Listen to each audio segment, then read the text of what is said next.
Hi guys, how are you? Hope you are doing good. आज के video में हम डिस्कस कर रहे होंगे हाईलाइटिंग। इलास्टिक सर्च का एक फीचर है हाईलाइटिंग। वो क्या होता है? और नॉट इलास्टिक सर्च, सारे सर्च इंजन में ही एक फीचर होता है हाईलाइटिंग, तो हम उसे डिस्कस कर रहे होंगे। पहले समझते हैं कि हाईलाइटिंग होती क्या है। तो इसके लिए हम एक बार गूगल सर्च करके देखते हैं, ठीक है। तो हम गए गूगल पे और हमने मान लो एक सर्च किया गूगल पे, पीटर पार्कर, ठीक है। पीटर पार्कर सर्च करने पे या कोई भी कीवर्ड आप सर्च करो, आप देखोगे गूगल आपको बहुत सारे रिजल्ट प्रोवाइड करता है। एक ये रिजल्ट है, उसके नीचे एक ये रिजल्ट है, ये रिजल्ट है, ये अलग अलग डॉक्यूमेंट्स है, अलग अलग वेब पेजेस है जहाँ पे ये मेंशन हुआ होगा। हर रिजल्ट के नीचे आपको एक छोटी सी स्निपलेट दिखाई देगी, जैसे कि यहाँ पे over the years Peter Parker कहाँ किस कॉन्टेक्स्ट में मेंशन हुआ है। तो बेसिकली ये कॉन्टेक्स्ट प्रोवाइड करने के लिए है कि किस लिए ये नाम यूज़ हुआ है, ताकि आपके पास अगर बहुत सारी चॉइसेस हो तो बिना रिजल्ट पे क्लिक किए आप देख सको कि इसके अंदर किस चीज़ के बारे में बात की गई है। बहुत अच्छा ही यूज़र एक्सपीरियंस प्रोवाइड करती है ये चीज़। तो हम देखेंगे जब हम भी तो एक सर्च इंजन पे ही काम कर रहे हैं, इलास्टिक सर्च पे। यूज़र्स क्वेरी करते हैं, प्रोडक्ट की क्वेरी की या किसी भी चीज़ की क्वेरी की। मान लो आप कोई एक प्रोडक्ट है जिस पे जैसे कोई कैप है, बोतल की कैप है या बोतल का कवर है, तो उसके डिस्क्रिप्शन में मान लो वो चीज़ मैच हो जाती है, तो आप दिखाना चाहोगे छोटी सी स्निपेट कि देखो ये प्रोडक्ट आपके लिए किस तरीके से रिलेवेंट है। हाईलाइटिंग में हम ये चीज़ें देख रहे होंगे कि कुछ मैंने डिवाइड किए हैं कंपोनेंट्स, ताकि मतलब एक एक करके हम क्रॉस ओवर कर सकें और हम समझ सकें। तो पहला हाईलाइटर। हाईलाइटर मैंने आपको बता ही दिया कि हाईलाइटर होता है क्या है। हाईलाइटर यूज़ में क्यों होता है ये भी मैंने बता दिया, कि हमारे रिज़ल्ट की एक समरी देने के लिए कि जो रिज़ल्ट आपने सर्च किया है वो हमें क्यों लगता है कि आपके लिए इंपॉर्टेंट है, ठीक है। अभी हम देखते हैं कि उसको क्वेरी में कैसे यूज़ करते हैं हाईलाइटिंग को। तो हाईलाइटिंग को देखने के लिए हम चलते हैं अपने इलास्ट सर्च के डैशबोर्ड पे और यहाँ पे हम गए डेव टूल्स पे एज़ यूजुअल। तो हम एक इंडेक्स में डेटा डालते हैं। तो हम डेटा क्या डालते हैं, हम बेसिकली जैसे हमने पीटर पार्कर का ये कॉन्टेक्स्ट लिया था हमने, तो हम इसी का एक उठा लेते हैं। मान लो मैंने ये उठा लिया और इसमें से इतना कंटेंट ले लेते हैं, मूवीज़, टेलीविज़न शोज़ और यूनिवर्स। इतना हमने कंटेंट ले लिया और आई होप कि इसके अंदर एक से ज़्यादा सेंटेंसेस होंगे, ठीक है। तो आपको करना क्या है, डॉक्यूमेंट को पुट करने के लिए क्या करना है आपको, डॉक्यूमेंट को तो आप डायरेक्ट पोस्ट कर सकते हो कि मान लो हम हाईलाइटिंग पे एक्सपेरिमेंट कर रहे हैं। हाईलाइट नाम से, हाईलाइट डेमो नाम से हमने इंडेक्स बना ली और डॉक्यूमेंट पुट कर देते हैं, राइट। हम पुट कर देते हैं कि ये हमारा डिस्क्रिप्शन है, राइट। और डिस्क्रिप्शन के अंदर हमने ये कंटेंट डाल दिया। तो अब क्या हो गया कि ये कंटेंट हमारा पोस्ट कर देंगे, हम ये कंटेंट हमारा पोस्ट हो जाएगा, ओके। ये कंटेंट पोस्ट हो गया। ये बेसिकली उसका है टाइप रिमूवल का, कि आप अंडरस्कोर डॉक के साथ ही कर सकते हैं अब, क्योंकि पहले क्या होता था एक से ज़्यादा टाइप आप स्टोर कर सकते थे इंडेक्स के अंदर, बट अभी ये बता रहे हैं कि एपीआईज़ की नॉर्मल एपीआईज़ चेंज हो गई हैं, आप अंडरस्कोर डॉक लगा के आप यूज़ करो, तो इट्स ओके, वार्निंग है। अब हम इसी चीज़ को सर्च करके देखते हैं। तो हमने सर्च के लिए हमारी होती है क्वेरी। तो क्वेरी के लिए आपको याद ही होगा हम सर्च कैसे करते थे, हाईलाइट डेमो सर्च, और हम मैच क्वेरी कर लेते हैं। तो क्वेरी का कॉन्टेक्स्ट क्वेरी से स्टार्ट होता है, मैच क्वेरी। मैच क्वेरी के अंदर मान लो हम चाहते हैं कि हम पूरे में देखना चाहते हैं कि यूनिवर्स कहाँ आया था, तो हमारा डिस्क्रिप्शन फील्ड है और हम सर्च कर रहे हैं उसके अंदर यूनिवर्स, ठीक है। तो ये रिजल्ट आ जाएगा। बट ऐसे आप किसी को दिखाओगे तो उसको देखने में बहुत प्रॉब्लम होगी कि एक्चुअली में यूनिवर्स है कहाँ पे। वो चाहेगा कि आप एक छोटी स्निपलेट अगर प्रोवाइड कर दो, और यहाँ तो एक रिजल्ट है, मान लो यहाँ पे 10 रिजल्ट होते हैं, तो उसे शायद सारा कंटेंट रीड करके उससे पता करना होता है कि एक्चुअल में है किस चीज़ के बारे में। तो हाईलाइटिंग कैसे करते हैं, हाईलाइटिंग बहुत सिंपल है। जैसे हमने एग्रीगेशन के लिए किया था हाईलाइट, हाईलाइट के अंदर सबसे दूसरी चीज़ आती है कि आप हाईलाइटिंग किस फील्ड पे करना चाहते हो, क्योंकि कई बार आप क्वेरी, आपकी जो क्वेरी होती है ना वो एक बुलियन क्वेरी होती है, तो 2-3 फील्ड पे सर्च करते हैं कि मेरे टाइटल में भी सर्च करो, मेरे डिस्क्रिप्शन में भी सर्च करो, या शॉर्ट डिस्क्रिप्शन में सर्च करो, इस तरीके से सर्च करने के लिए बोलता है वो आपको। तो आप इसके अंदर फील्ड्स की आप किस पे सर्च करना चाहते हो, मान लो हमारे अभी है डिस्क्रिप्शन फील्ड पे हम सर्च करना चाहते हैं, डिस्क्रिप्शन फील्ड पे सर्च करना चाहते हैं, ठीक है। डिस्क्रिप्शन फील्ड पे हमारा सर्च हो गया। अब इसमें हाइलाइटिंग में हमारे पास 3 तरीके के हाइलाइटर होते हैं। एक होता है प्लेन हाइलाइटर, एक होता है हमारा यूनिफाइड हाइलाइटर, और एक हमारा होता है टर्म वेक्टर के बेसिस पे होता है, तो टीवी हाइलाइटर करके कुछ होता है। प्लेन हाइलाइटर थोड़ा सा मतलब ओल्ड स्कूल शायद उसको बोल सकते हैं, ये परफॉर्मेंस इतनी अच्छी नहीं आती है। यूनिफाइड एक एवरेज यूज़ केस के लिए यूनिफाइड बहुत सही है, यूनिफाइड हाइलाइटर। टर्म वेक्टर वाला हाइलाइटर यूज़ करने के लिए आपको टर्म वेक्टर इनेबल करने पड़ते हैं। टर्म वेक्टर क्या होते हैं? ये एक्स्ट्रा इन्फॉर्मेशन होती है जो इंडेक्स में स्टोर होती है। एक्स्ट्रा इन्फॉर्मेशन इसमें क्या आती है? आपके ऑफसेट्स वगैरह, मिनिएचर इंडेक्स बना लेता है ये।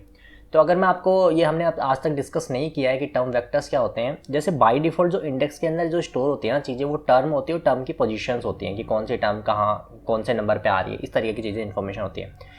इंडेक्स के अंदर और भी बहुत सारी चीज़ें हैं जो स्टोर हो सकती हैं। किसी एक डॉक्यूमेंट में कितने यूनिक टोकन्स हैं, उनकी इन्फॉर्मेशन, उन टोकन्स के ऑफसेट क्या है, उनकी इन्फॉर्मेशन। तो टर्म वेक्टर के जो ऑफसेट्स वगैरह होते हैं ना, ये टर्म वेक्टर हाईलाइट यूज़ करता है अपनी परफॉर्मेंस इंप्रूव करने के लिए। तो आप यूनिफाइड यूज़ करो। तो करना कैसे है आपको?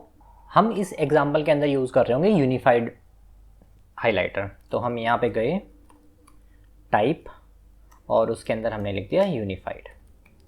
तो अगर आप बेसिक देखो ना, तो बेसिक इतना ही है हाइलाइटिंग के अंदर। अब मैं ये क्या करेगा, इसकी टेम्पलेट बना देगा कि इस सेंटेंस के अंदर हमारा यूनिवर्स यूज़ हुआ था। ठीक है, हाइलाइटिंग इतनी ही है, बाकी सब चीज़ें हैं हाइलाइटिंग को इम्प्रूव करने के लिए। अब हाइलाइटिंग को कैसे इम्प्रूव कर सकते हैं, उसने बहुत सारे ऑप्शंस दिए हुए हैं।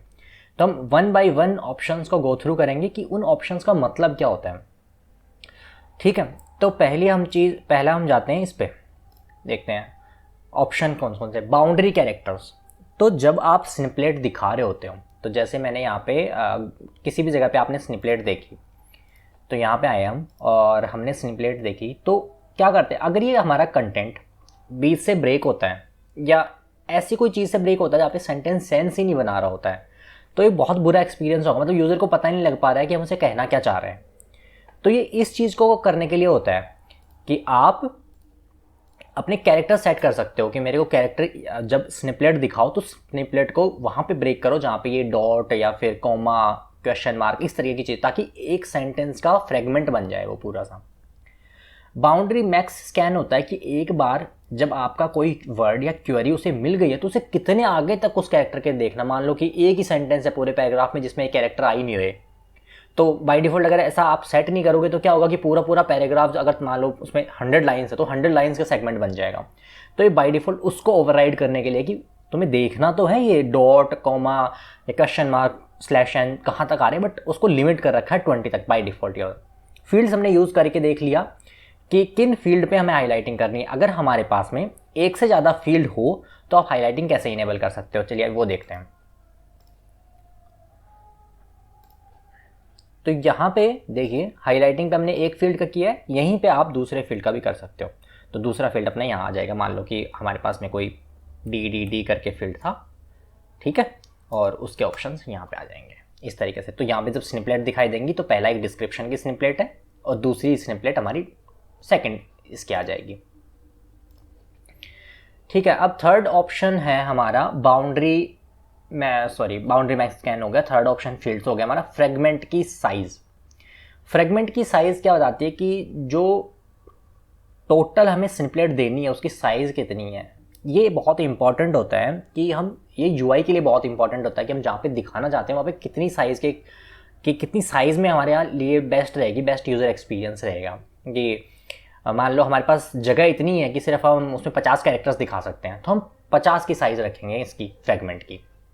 ठीक है, तो ये हमारी स्निपलेट का है, मैंने फ्रेगमेंट साइज है। Number of fragments by default ये शायद 5 रिटर्न करता है। तो नंबर ऑफ सेगमेंट्स क्या होते हैं, जैसे हमने डिस्क्रिप्शन पे अपनी क्वेरी की थी, डिस्क्रिप्शन में हमने क्वेरी की और यहाँ पे आप देखो तो इसने ना एक हमारी स्निपलेट रिटर्न की है नीचे, एक स्निपलेट। अगर इसमें 2 बार यूनिवर्स कहीं लिखा हुआ होता ना तो ये 2 स्निपलेट रिटर्न करता। चलिए मैं आपको दिखाता हूँ कैसे। मान लो हमने कंटेंट यहाँ पे डाला था ना, मैं इसी कंटेंट को डुप्लीकेट करके डाल देता हूँ 2-3 बार, ताकि यही कंटेंट वो हो जाएगा, एक्स्ट्रा हो जाएगा हमारे लिए।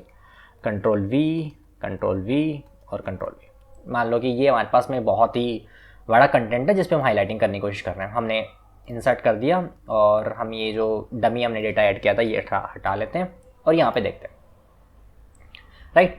तो रिजल्ट तो आ गया, बट देखो स्निपलेट इसने कितनी दिखाई दी है, ये देखो, ये हमारा पहले वाला है। अब ये देखो स्निपलेट कितनी आ गई है। इसने जहाँ जहाँ पे हमें मिला सेंटेंसेस फॉर्म करने की कोशिश की है और उतनी स्निपलेट हमें दे दी है। तो जो ये ऑप्शन है आपका नंबर ऑफ फ्रेगमेंट्स, ये वो कंट्रोल करता है कि हमें कितने हाईलाइटिंग के लिए कितने फ्रेगमेंट दिखाने। नॉर्मली 1 सफिशिएंट होता है क्योंकि हम एक ही दिखा रहे होते हैं, ठीक है।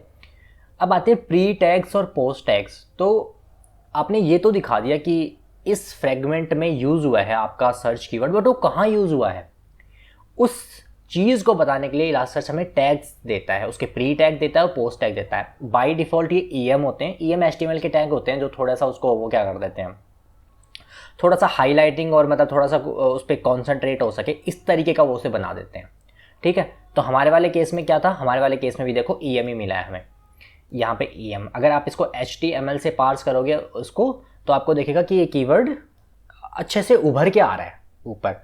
चलो हम एक बार देख लेते हैं कि कैसे होता है। तो मैंने क्या किया है, जो कंटेंट हमारा EM से हाईलाइटिंग हो रहा था बस उस कंटेंट को एक ऑनलाइन HTML कंपाइलर में डाल दिया है कि आपको दिखाने के लिए किस तरीके से ये कीवर्ड की स्टाइल डिफरेंट है दूसरे कीवर्ड से। तो मेन ऑप्शंस यही है। इसके अलावा क्योंकि ये ऑप्शन जब आप यूज़ करने लग जाओगे ना, आपको हाईलाइटिंग का बेसिक आइडिया लग जाएगा कि हाईलाइटिंग कर क्या रहा है और आप नॉर्मल एक डेमो बना सकते हो हाईलाइटिंग का। बट अगर आपको एडवांस यूज़ केसेस चाहिए हाईलाइटिंग के लिए तो आप इलास्टिकसेर्च के हाईलाइटिंग के पेज पे जाओ, वहाँ पे बहुत सारे हैं, कुछ ऑप्शंस हमने डिस्कस कर लिए हैं और ऑप्शंस और एक्सप्लोर कर सकते हो और उसको यहाँ पे मतलब ट्रायल एंड रन से आप देख सकते हो कि आपके लिए कौन सा काम कर रहा है। ये चीज़ें हैं यहाँ पे, फ्रेगमेंटर है, फ्रेगमेंटर ऑफ साइड है, हाईलाइट क्वेरी है, मतलब आप धीरे धीरे आप चेक करोगे तो बहुत सारे ऑप्शंस अवेलेबल है। आप इनको एक्सप्लोर करो और देखो। तो जो अभी आपको इसके बाद में आप हाईलाइटिंग का एक बेसिक यूज़ केस आ गया होगा, आप किसी भी अपने रिजल्ट सेट पे आप हाईलाइट दे पाओगे कि हाँ आपने ये सर्च किया है और मेरे लिए ये इंपॉर्टेंट था, ठीक है। तो आज के लिए इतना ही, हाईलाइटिंग में बेसिक में इतना ही था। आप एक्सप्लोर कीजिए, आपको कोई क्वेश्चन हो तो आप कमेंट सेक्शन में डालिए, I will try to reply.